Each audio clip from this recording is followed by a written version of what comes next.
సుందిళ్ళలు కూడా రావడానికి ఉంది కదా.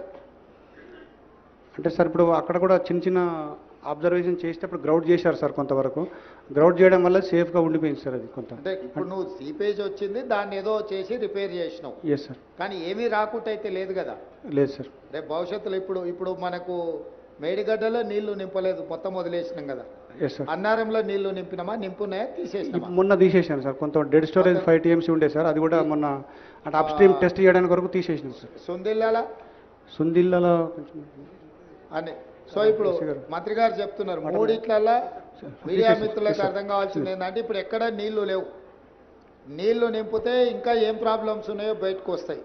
మన ఇంటి మీద నీళ్ళ ట్యాంక్ ఉంటే మనకు నీళ్లు గారుతుంటే నీళ్ళని తొలగిస్తే ట్యాంక్ అట్లా కనిపిస్తుంది.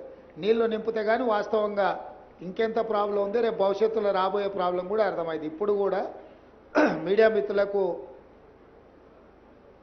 మేడిగడ్డ, అన్నారం, సుందిల 3 ఒకే రకమైన సాంకేతిక నైపుణ్యంతో కట్టింది. ఇప్పుడు మనం మేడిగడ్డ దగ్గర ఉన్నాం, దీనిపైన అన్నారం, దానిపైన సుందిల. సో ఈ మూడిట్లలో కూడా ఒకే రకమైన సమస్యలు, దీంట్లో తీవ్రత ఎక్కువగా అనిపిస్తుంది. అందులో కూడా నీళ్లు కారడమో లేకపోతే సమస్యలు వచ్చినాయి. వీటన్నిటిని కప్పిపుచ్చడానికి ఇప్పుడు అన్ని నీళ్లు తీసిపెట్టేసారు, ఎలక్షన్ల ముందర ఇది ఇష్యూ అవుద్దని. ఇప్పుడు ఎండాకాలం కాబట్టి నీళ్ళు వచ్చేది తక్కువ ఉంది, నీళ్లు మనం కూడా నింపితే ప్రమాదం ఉంది కాబట్టి నింపలే. ఇప్పుడు దీంట్లో స్పష్టంగా అర్థం చేసుకొని ముందుకు వెళ్ళాల్సిన అవసరం ఉంది. అందుకే మీడియా మిత్రులకు వీటన్నిటిని కూడా పవర్ పాయింట్ ప్రజెంటేషన్ ఇవ్వడం జరిగింది. ఇప్పుడు విజిలెన్స్ అండ్ ఎన్ఫోర్స్మెంట్ వాళ్ళను టేకప్ చేసి మీ